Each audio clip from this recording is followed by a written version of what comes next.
You will make it through. The fitra is awake in you. With Quran and Sunnah by your side, here's a place where it will thrive. You will make it through. You will make it through. The fitra is awake in you. With Quran and Sunnah on his side, here's a place where it will thrive. You will make it through. With Quran and Sunnah on his side, here's a place where it will thrive. You will make it through. Can you guys hear me on YouTube and Facebook? Let me know, please.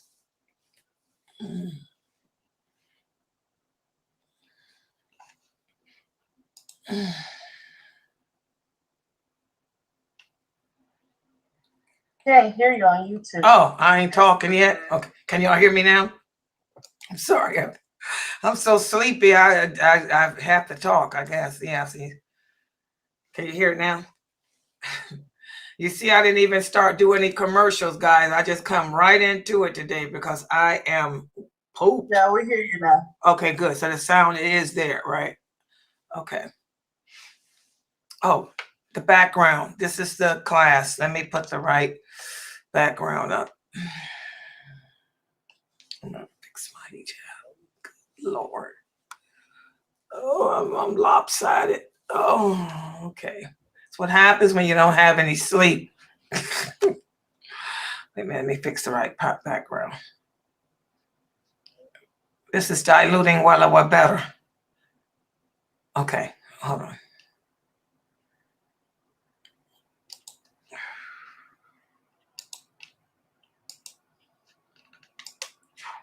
Bam. That's it. Okay, hold on.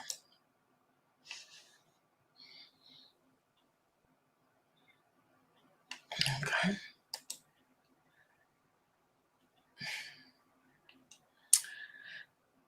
By the way, guys, before I begin, I told you guys, the sisters here sent me some beautiful pictures. You know, I told you guys we have 4 people, 4 sisters in Antarctica.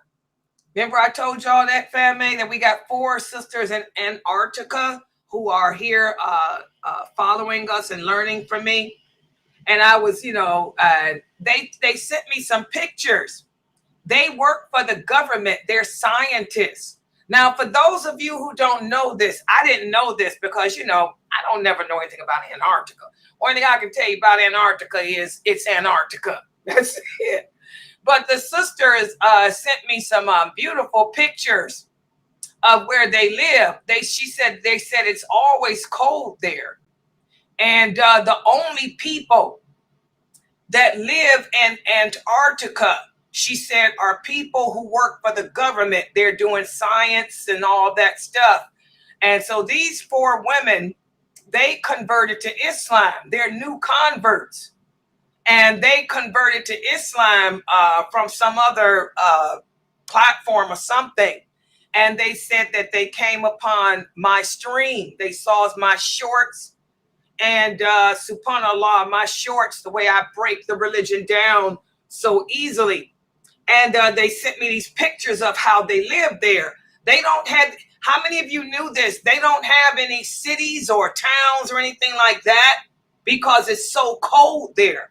She said Antarctica is one of the coldest places. She said it's the South Pole. And, but she lives in something called Murdoch or something. I'm probably pronouncing it wrong. Murdoch. That's owned by the United States.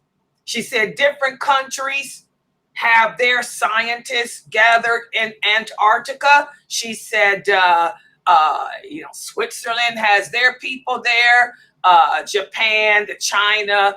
And so they all live in their compounds, and they're researchers that study wildlife science and all that.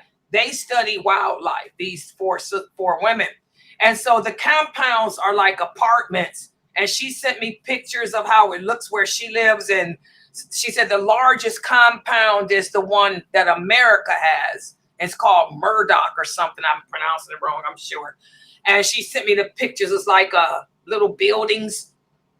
But she said nobody just lives there forever. They're there. The people that are in Antarctica are there for a reason, either doing science or studying wildlife, something like that. So that's something interesting. I didn't know that. Did any of you know that? Antarctica, that's the one continent. She said that's the one continent that no country owns and that people don't live there. The people that are there for science, and each country has its compound. And she said it's nothing but ice, lots of penguins, polar bears, stuff like that. And she said it's extremely cold. So I want to thank these four women for coming here to learn. And they were telling me that they do allow visitors to Antarctica, and they would love to.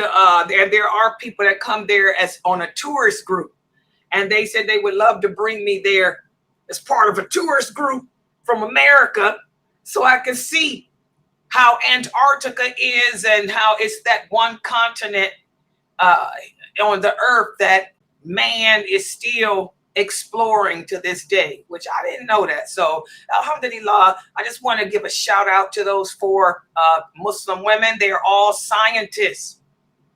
They're scientists, and they're studying wildlife and stuff like that. And you know me.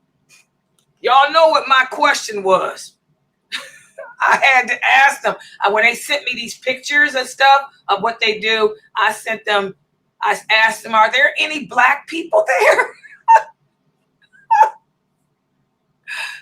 It may sound silly, but I asked them, are there any black people there? She said, and they emailed me back and said, yes, there's lots of black scientists and black nature people. She said, yeah, there's black people here too.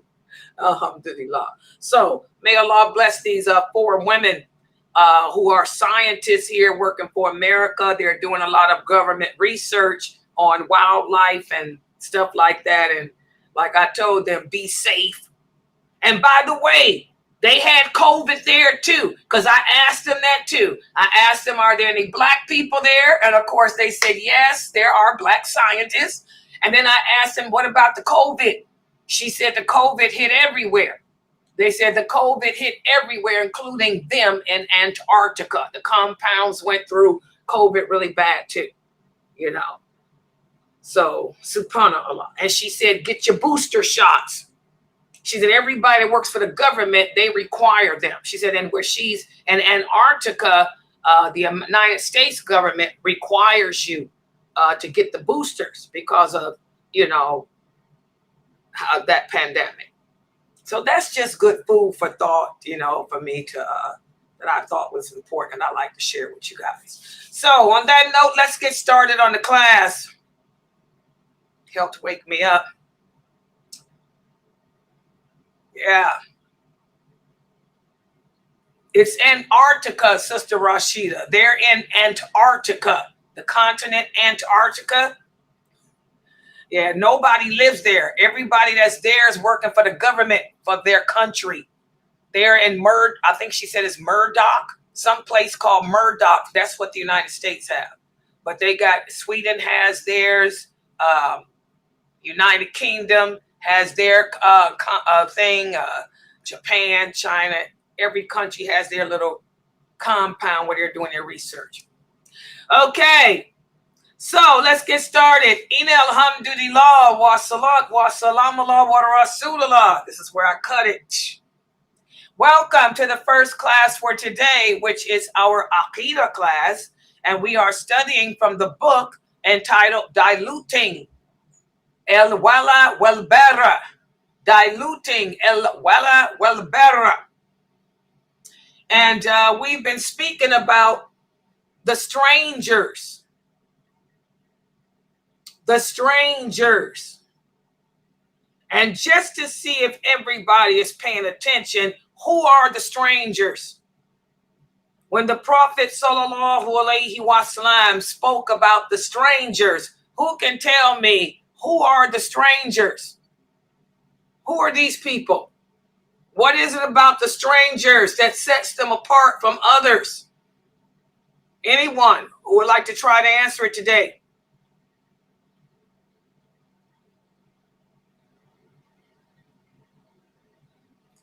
Anybody in the Zoom room? Who are the strangers, people? Come on, I told y'all yesterday I was going to ask it again.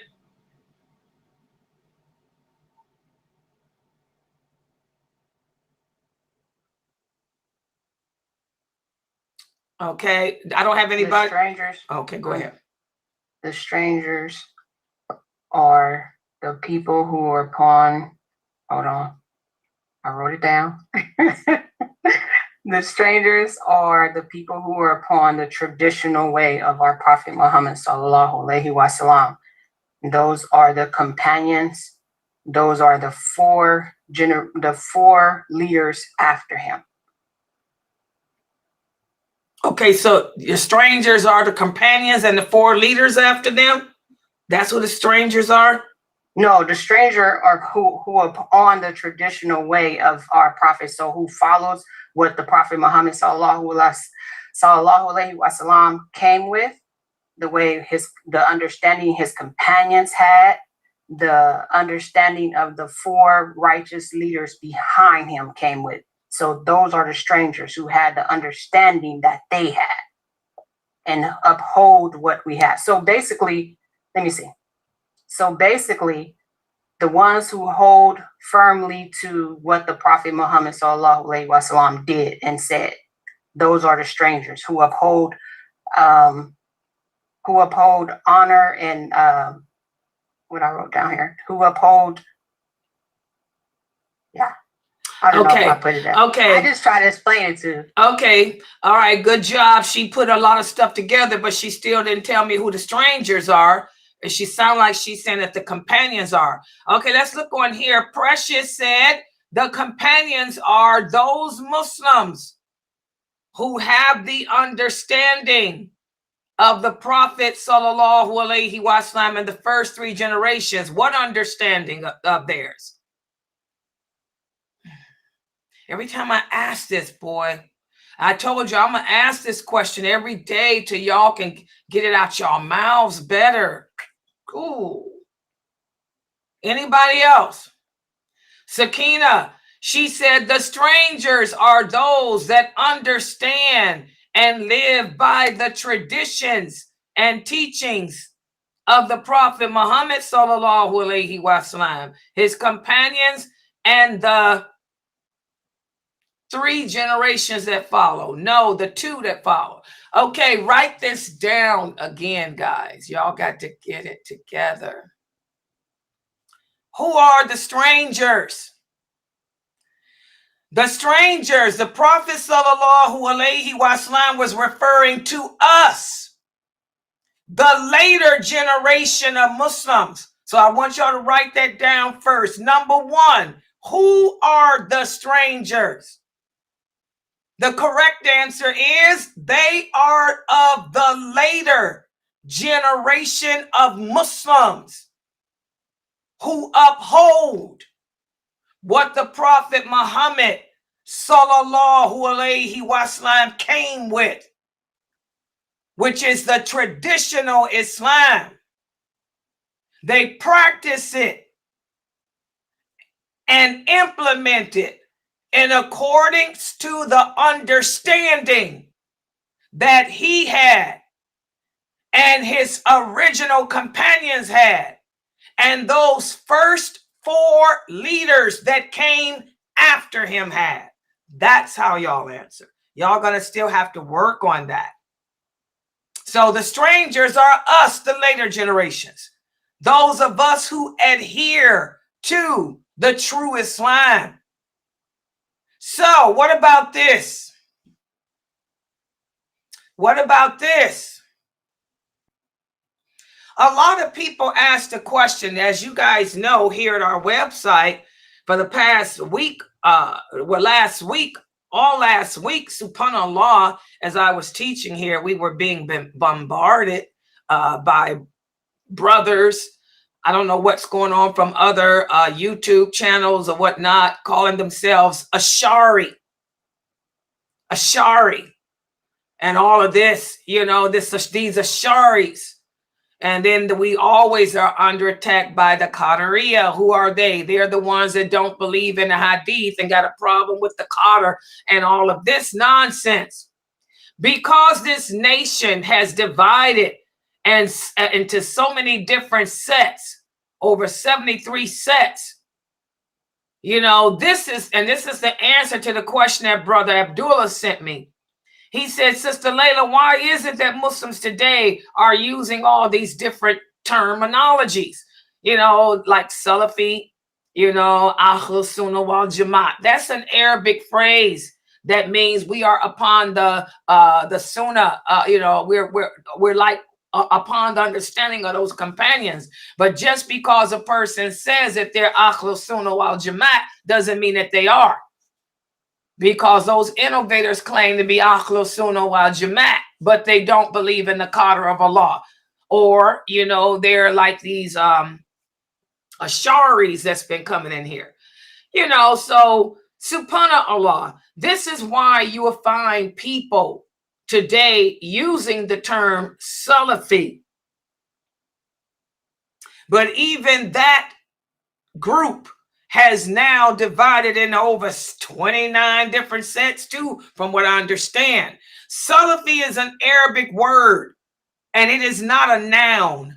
It's a verb. It's an Arabic word that translates into English to mean that I am living my life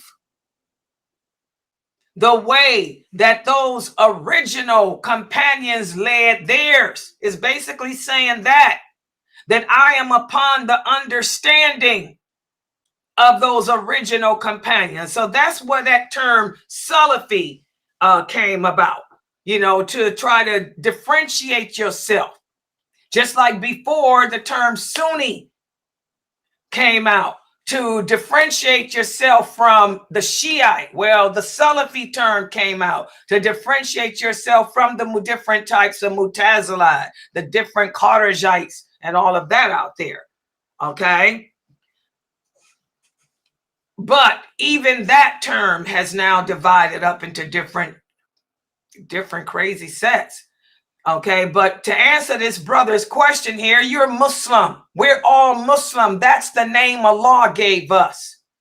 Allah is the one that said, I have perfected your religion for you and chosen Islam, which is total submission. That means total submission to Allah. And what does the Arabic term Muslim mean? It means one who submits to Allah. That's why all the prophets, they were Muslim. Adam, alayhi salam, was Muslim. Abraham, Muslim. Moses, Muslim. Jonah, David, Solomon, Muslim. They all submitted to Allah, and their religion was Islam. They lived their lives in total submission to Allah. So what do you call yourself? You call yourself a Muslim because that's what Allah named you. And that's the best name of all. Now, all these other terms about, like Salafi and all of that, you ain't got to use those titles. Because if you truly are, we can tell from your actions. We can tell from what comes out of your mouth. You can listen to a person for 5 minutes and tell, if they're following or practicing this religion with the understanding of those companions.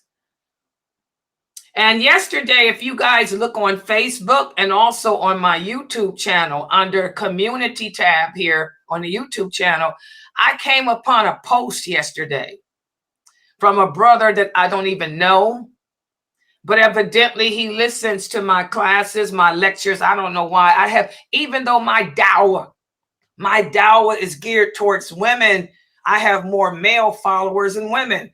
69%, looking at my YouTube stats, 69% of the people that watch and interact with me here are men. Most women don't want to listen to me. Makes sense. Women are jealous. We're envious of each other. Just like they didn't want to listen to Aisha, radiallahu anha. Even after Umar appointed her as the fiqh scholar of marriage and women issues, they still were going to Ibn Masud. They were still going to everybody but her, the women were, because of that jealousy. So I'm not surprised to see that most of my followers are men. Okay. But subhanallah, guys, I posted that thing up so you can see. I don't know who this brother is, but evidently he was here when my website was under attack a few days ago by these men who call themselves Ashari or whatever. You know, by the way, stay away from them. Bad group. Stay away from them. All you need to know is stay away from them. Okay, also like the Qadariya, stay away from them. But alhamdulillah, yesterday when the other brothers came here, y'all can see what that brother posted. This brother, I don't know, you know, he's Arabic, and he's also, he claims to be an Islamic scholar. I don't know, I never heard of him, but y'all see what he posted up. He went on the internet and posted that thing encouraging all women around the world to come and learn from me. Did y'all read it? Did any of you see that, Mina? Did you see that post? Yeah, I've seen it. Yeah, he was encouraging all. He said he's been an Islamic scholar and teaching for over 25 years, and he's never heard, a Muslim woman, you know, called to the true Aqidah like me. And he would put that out, asking all the women to come here to learn their deen, because I'm teaching y'all the pure Islam. I'm teaching y'all the true Islam. Okay, so I thought that was nice, and that's why I shared that with you guys, because I don't get to hear that many good comments like that. We're always bombarded, you know, by these innovators and deviants and whatever they are. I don't know. But I posted that up, and I posted it up to also show you guys, you can recognize the truth. If a person is teaching Islam, if they back up everything they say, that's why I use PowerPoint. If they back up everything they say with authentic hadiths that clearly address whatever they're speaking about, that's how you know that they're speaking the truth. Okay? And that's why I stand by my PowerPoint, because I don't make this stuff up. I don't make up these hadiths. I don't make up the history. The history was already done, and history repeats itself. And by the way, what y'all see happening today on the internet with these different sects and different groups coming into your stream, fighting, debating, and calling you kafir, this is not new. History just repeats itself. This happened during the time of the companions too. During the time of the Prophet, sallallahu alaihi wasallam, those Kharijites and Mu'tazila, they were around then. Okay. The Qadariya, they were around then. Cursing the companions, hating on the companions. They played a big role in the murder of Uthman. They're the ones that created all that fitna, turned Ali, radiallahu anha, against Aisha, radiallahu anha, and had them fighting. And while Aisha's on the battlefield on top of her camel, they were aiming at her, trying to kill her. And would have, had not Ali had his men go and cut her camel's legs off and bring her to his tent to safety. So these people have always been around, you know, and they're not going to disappear. But you can recognize, like I tell my new shahadas, a lot of you ask me, Sister Laila, how do I know who to learn from? What are their sources? Are they teaching you from scholarly views? Are they teaching you from fatwa online websites? Or are they teaching you from the Quran and the hadiths with the understanding that those companions had? Are they giving you examples like I give you guys? I'm always giving you sisters examples from Aisha radiallahu anha, telling you what she said it meant, how she understood it to be. That's how you can tell if you're learning the truth. Okay, so today what we're going to do is continue to speak about the strangers. The strangers are those few Muslims of the later generations who experience a lot of challenges in life. They don't seem to fit in anywhere. Those are the women that don't fit in with the women at the mosque. That's why they don't go to the mosque, like Layla. In fact, I had that conversation today. I was out taking care of my business, and I saw one of the sisters from my mosque, and she said, Layla, you don't go out. She said, you know, you right down the street. She said, there's a mosque right down the street from you. She said, it's a nice mosque. She said, the people are not friendly. That's what she told me. She said, the people are not friendly. They're not welcoming. She said, but there's a mosque right down the street from you, and they have a lot of events. I said, when you said they're not welcoming, that's why I don't go. I said, I don't fit in. You know, that's how the strangers are. We don't fit in with other people. We go around other Muslims, you know, and we don't fit in with them. We feel strange. We're not like them. They look at us like we're rough and tough. Because when I speak publicly, I obey my Lord. This is not how I speak if I'm with my family or with a husband or something like that. I would never use such a loud, strong voice with my husband or my grandkids. But I have to obey my Lord. Allah says in the Quran, oh, you women who believe, when you speak publicly, make your voice loud, make your voice intimidating. Because you don't know the evil that lurks in men. And we see it every day here.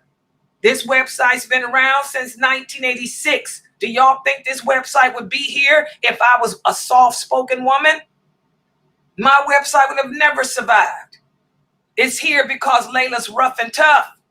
I have to be, because this is my website. I am the main teacher here. I have to be rough and tough. But in my Zoom room, I'm gentle.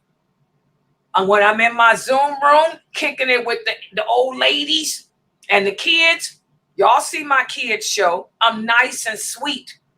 But when I'm here public like this, I got all these brothers in here. 69% of the people watching me now are male. I have to be loud. And I have to be intimidating. And I shall be that way. Till the death. Okay? So, the strangers don't seem to fit in with the Muslims around them. The other Muslims around them looked at them like they're strange. They ridiculed them. They called them fanatic, crazy, whatever. So, as we talked about yesterday, you know, the strangers, their fitra is awakened. Their fitra is reaching out towards his Lord, and their fitra wants to be around others like it. Others who believe like him, believe like her. And we talked about how the internet, this technology came from Allah, how Allah sent this technology to mankind to help the strangers. The internet didn't exist back in the Prophet ﷺ's time. They didn't have a need for it because his companions, they were a true brotherhood. They were a true sisterhood. So that shows how Allah, it always knows best. How Allah is always in control and in charge here. Allah knew and willed that we would be strange. And we wouldn't be able to fit in with the people at the mosque down the street from us. We wouldn't be able to fit in with the Muslims that's around us. So alhamdulillah, thanks to technology, thanks to the digital world, we can reach out and make those connections with other like-minded people like us. And that's what we're speaking about in this chapter. That's what Sheikh Kareem Abu Zaid has put together for us in this chapter. But even still, even though we're allowed to connect and find people like us, nothing is like the physical. There's nothing that can replace being physical with a person. So let's put the PowerPoint up on the screen for today. Okay.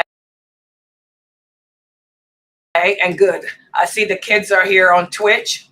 Yeah. Okay, good. MashaAllah. You got the book. One of the kids here said that they got the book and they love it. It's a big book. Yes, the pages. This is over 500 pages, guys.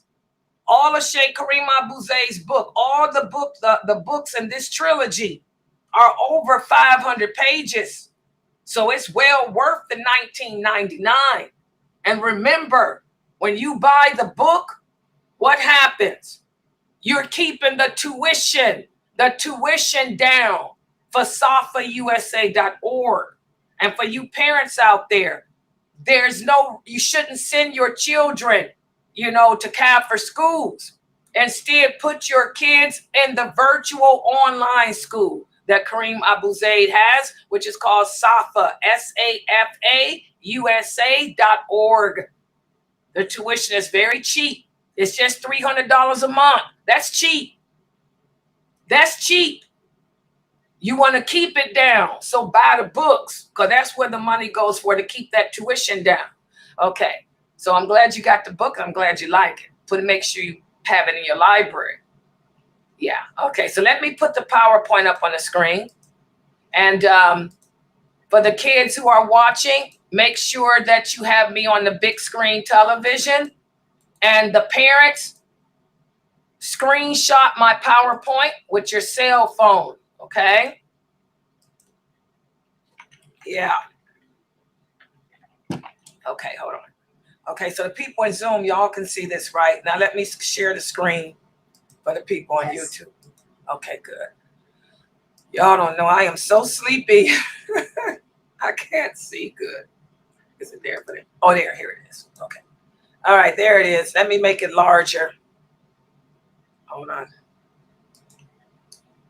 Okay. So for tonight's class, we will be covering, oops, here it is. There it is. I can see now. We'll be covering pages 259 to 261. And we're discussing virtual or tangible. What does that mean? The computer world or the real world. And that's what I was just speaking about. Computer, the virtual computer world versus the physical real world. Let's see what Kareem Abu Zayd has to say. And he starts off by reminding us. He says, in the realm of the virtual world, those of us Muslims who are strangers, those of us who hold on to the teachings of the Quran and the Sunnah with the understanding of those companions, we're the ones that are often, confronted with challenges. And the number one challenge is to find people to support us, who think like us, who believe in the religion like us, and who practice it like us. MashaAllah, guys, you guys witnessed yesterday. Y'all see that my anxiety is at a low today. Because alhamdulillah, when I was teaching this class, brothers from all over. I had brothers from the Emirates, brothers from Saudi, brothers from Kuwait, and also America came in here, to let me know that they're here.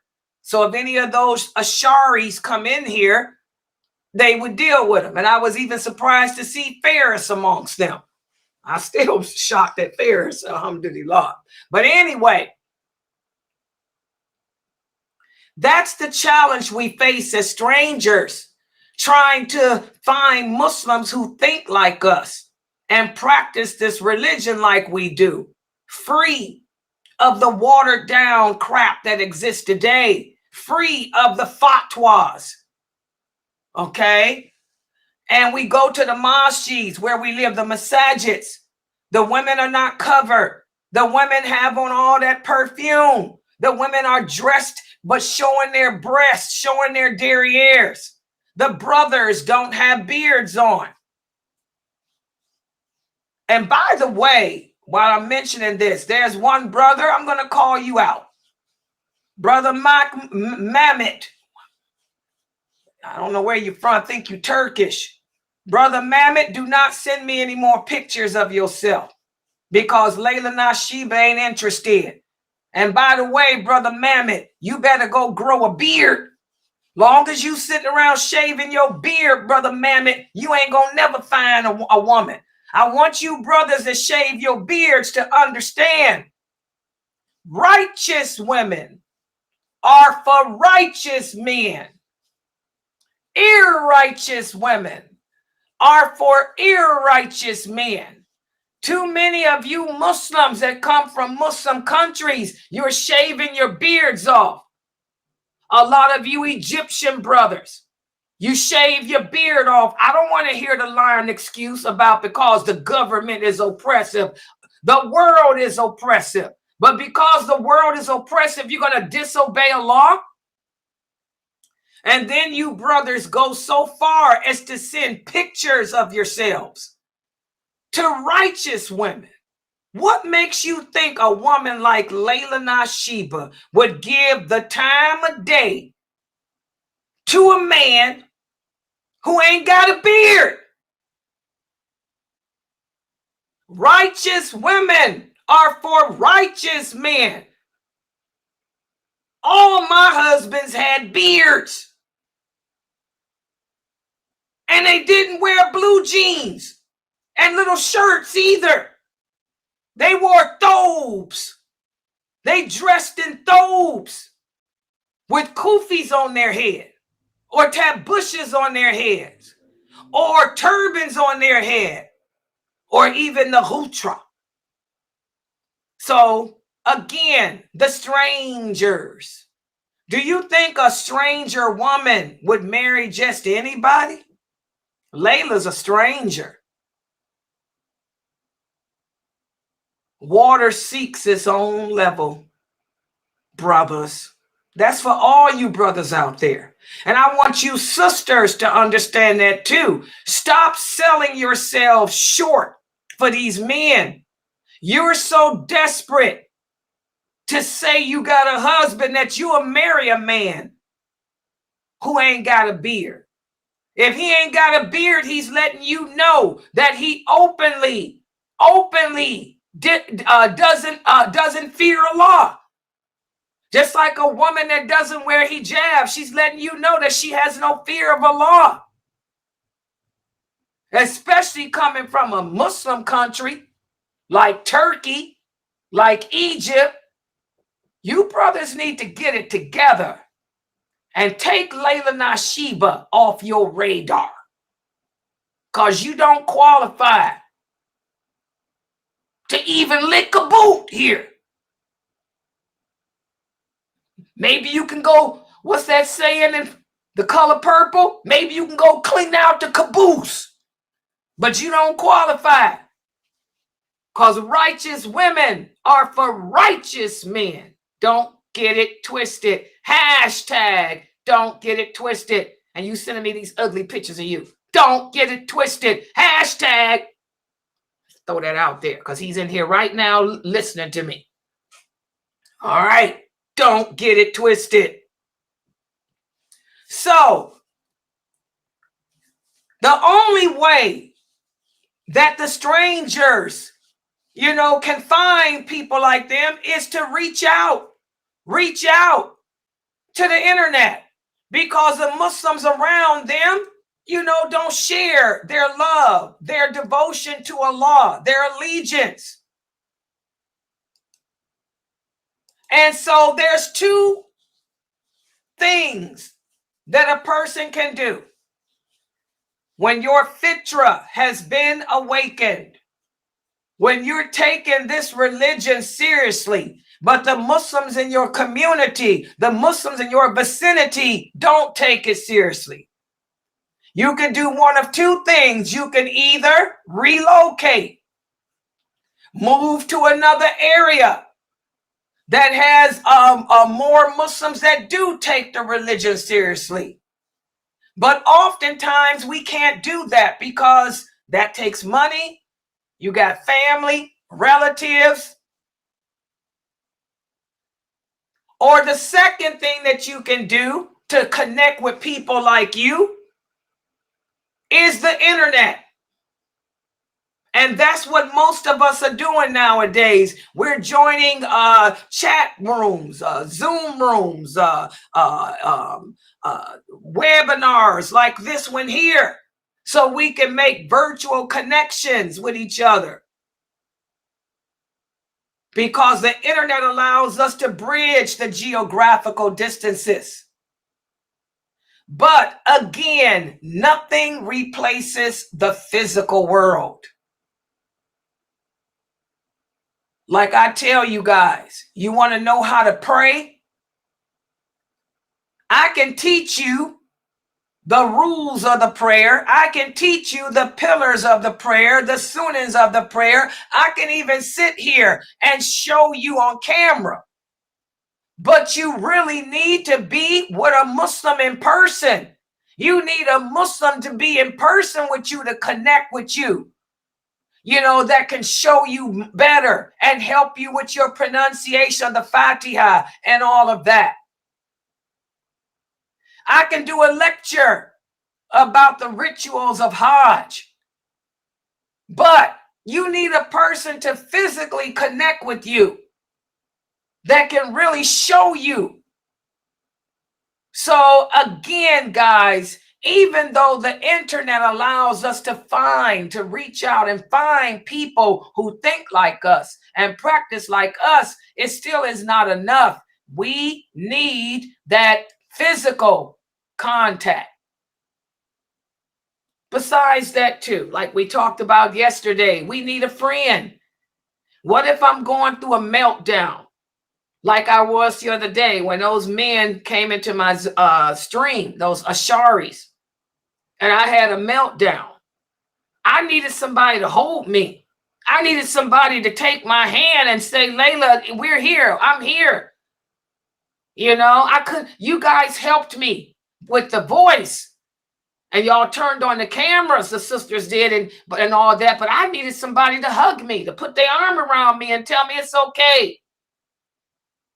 So in the face of challenges imposed for the strangers, we still need a physical space where we can gather together in person and look each other in the eyes, hold each other's hand as sisters in faith, hug each other and support each other that way.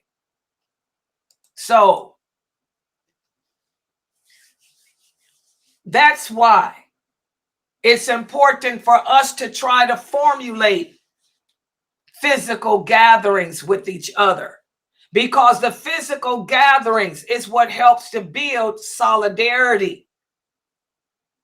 SubhanAllah, I've been teaching on this internet since 1986. I look at the kids here like Fameh and Habiba and Shamza and Norto, Aisha, Isra, Faiza. You guys grew up here.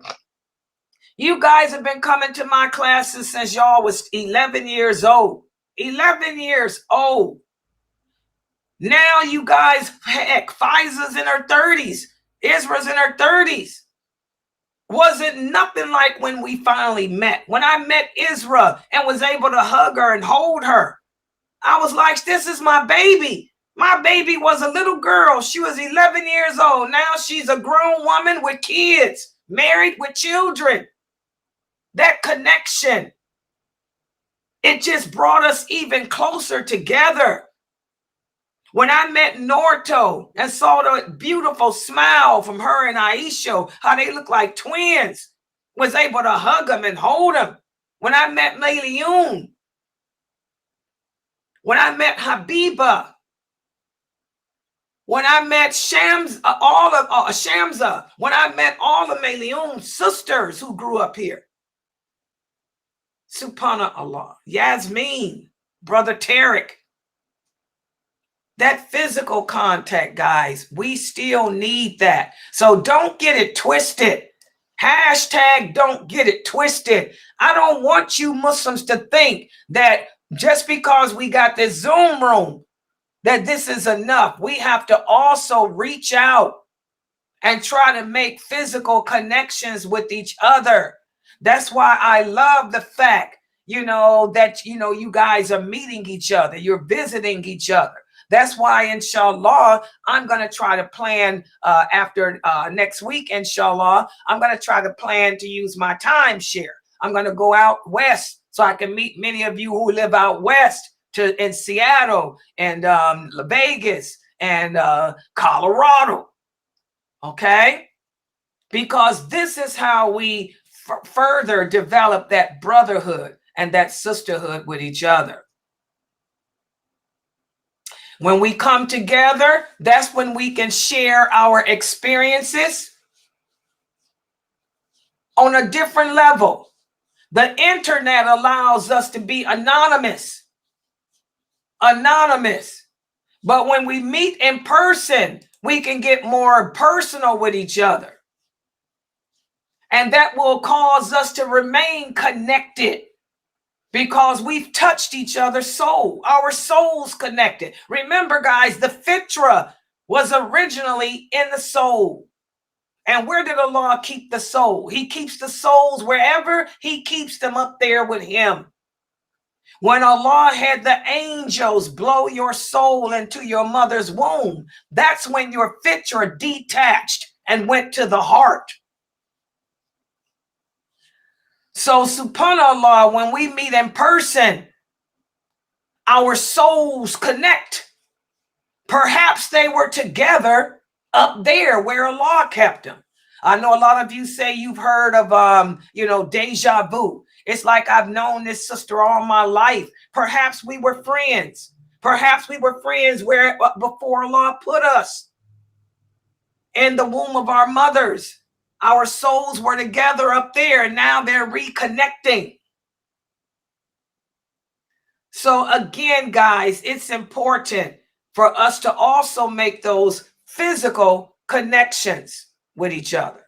And so now what I'm going to do is give you guys a quiz.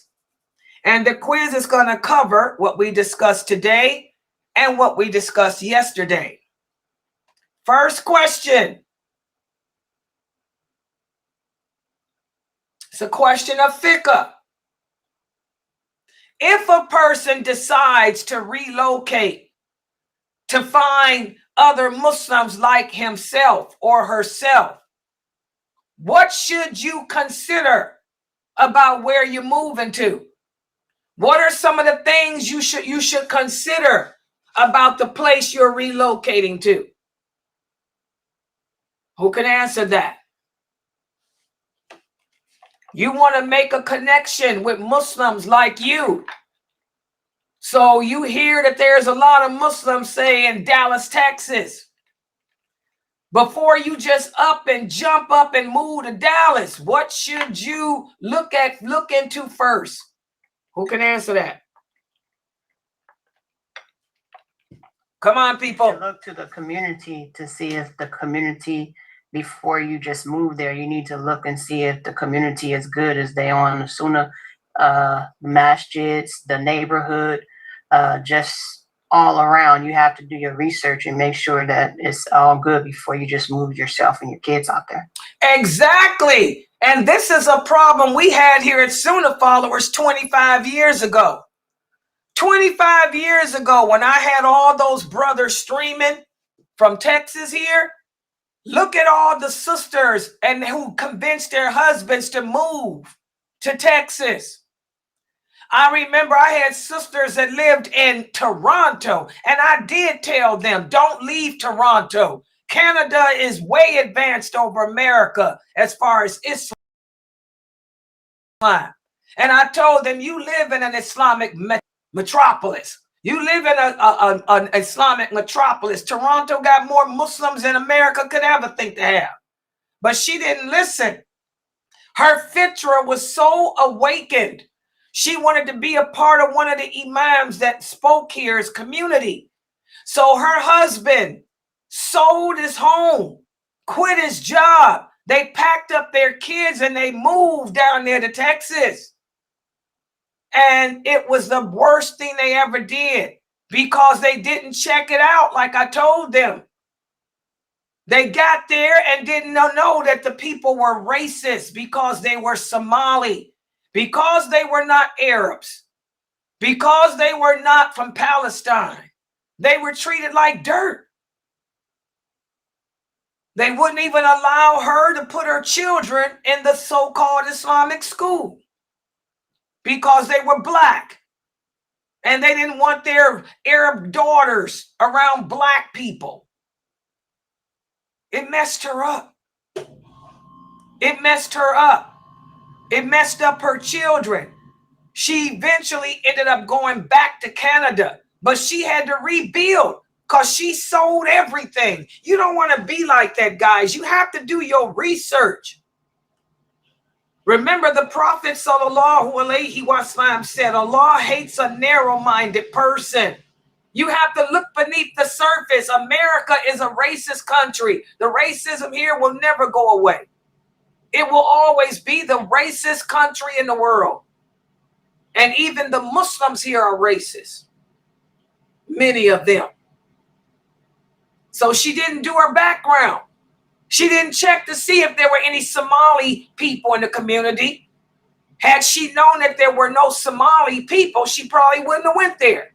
Had she known that it was all Arabs, she probably wouldn't have went there. So, you got to check that stuff out. And what is the imam about? Just because he gives good lectures on the internet, does that mean that he's upon Quran wa Sunnah? A lot of Mutazila. There's a lot of Sufis here in America. Even like I tell y'all with my Egyptian people, Sufism is prevalent in North Africa, Morocco, Egypt, and all those places. So you have to do your research. Okay, were there any questions on answers on YouTube, family, before I move to the next one? Yeah. Brother Murad said, you look at how the community looks, if it's a good area, if it's safe and crime-free. Look at the Muslims who are there, how they dress and act. And Sister Sakina said, if the area has like-minded Muslims, visit before relocating. Exactly. Good answers, all of you. You want to look to see the crime rate and all of that. And like Sakina said, investigate. You just don't up and jump and move like the sisters did from my website 25 years ago. What about this? When creating an online virtual Islamic community, what should we consider? What are some of the things that we should look into before creating or when creating an online Islamic community like Sunnahfollowers? Who can answer that? What are some things that we should consider when creating an online virtual community? Anyone, go ahead.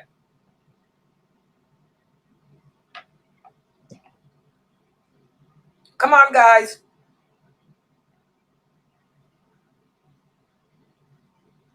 We should have it based on our principles and values. MashaAllah. Good job. Base it on well better. Good job, Layla. She got that together. Hello. When you're doing a virtual online community, you got to make sure that it's based upon not only just Quran and the Sunnah, okay, that the teachers, the lecturers are upon that, but also that the adab is correct. The behavior is correct. The mannerisms is correct. You want to make sure that we disassociate from that which we should disassociate from. And we have allegiance, that we try to establish allegiance with each other, regardless of race, regardless of country, because you're going to have Muslims coming in from all over the world. You can't have no racist people sitting in there saying that they don't like people from Germany. And you got 20 people in your online community who are German. Anything else? Good job, Laila. Anything else? Any questions on answers on YouTube, family? No. Okay. Okay, good job. Let's look at the next question. What about this one? What are some things that an online virtual community cannot do? Which proves how we have to have a tangible place to gather and meet. What are some things that we cannot do on the internet that we can do in person, in other words? What are some things that I cannot do online that cannot replace what's done in person? One of them y'all should be able to think of right off your head. You can't hug each other. You can't go out to dinner. You can't eat with your kids. Good job. That's the problem. We can't give that physical support. We can't show that physical camaraderie. The children can't even play together. We can't go out and have a cup of coffee together. We can sit here and drink it on the internet, but that ain't the same as laughing and talking and holding hands in the public together. Good job, Mina. What else is it that the online community cannot replace? AJ said physically meet each other, and Sister Sakina said praying together. That's the number one. We can't pray together. We cannot pray together. I can stream to you guys the khutbah. I can stream Sheikh Atlee's khutbah to you every Friday. But you cannot pray behind him. It doesn't count. I can stream Dr. Dramali's prayers, but you can't pray with him. You still have to go to the mosque if you are a man to get the reward. So we cannot replace the prayer. Good job, Sakina. What else? Anything else we cannot replace online?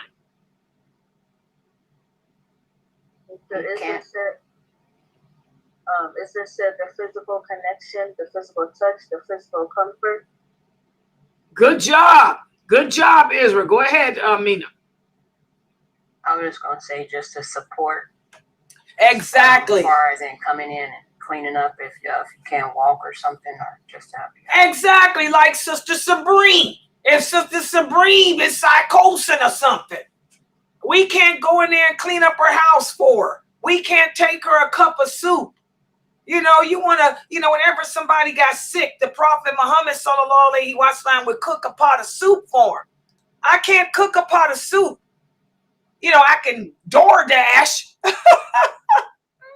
I can DoorDash you some soup, but it's still not the same. It's not the same. So as you can see, we still need that physical contact. As human beings, we need that physical contact. That's why it's good to have gatherings like what Sheikh Kareem Abu Zayd does for you brothers. Sheikh Kareem Abu Zayd travels all around having conferences for you brothers. So you brothers can get to meet him in person, interact with him in person. And that's what I want to do with these sisters. Inshallah, if we start getting the donations right, I would love to, travel and come to your town and just have my gathering with the sisters. No men. No. I won't be at the round table with the men. No. And I don't do no dances. And no private dances either. Okay. But I might bring Brother Mukhtar and Dr. Dramali for the brothers. Laila Nasheeba will kick it with the sisters. The sisters will come and learn from listening to Laila. And then Dramali and Mukhtar will kick it with the men. We'll do something like that. Okay, we have to have that physical contact, guys. Okay, so mashallah, that's what this section of the chapter was about.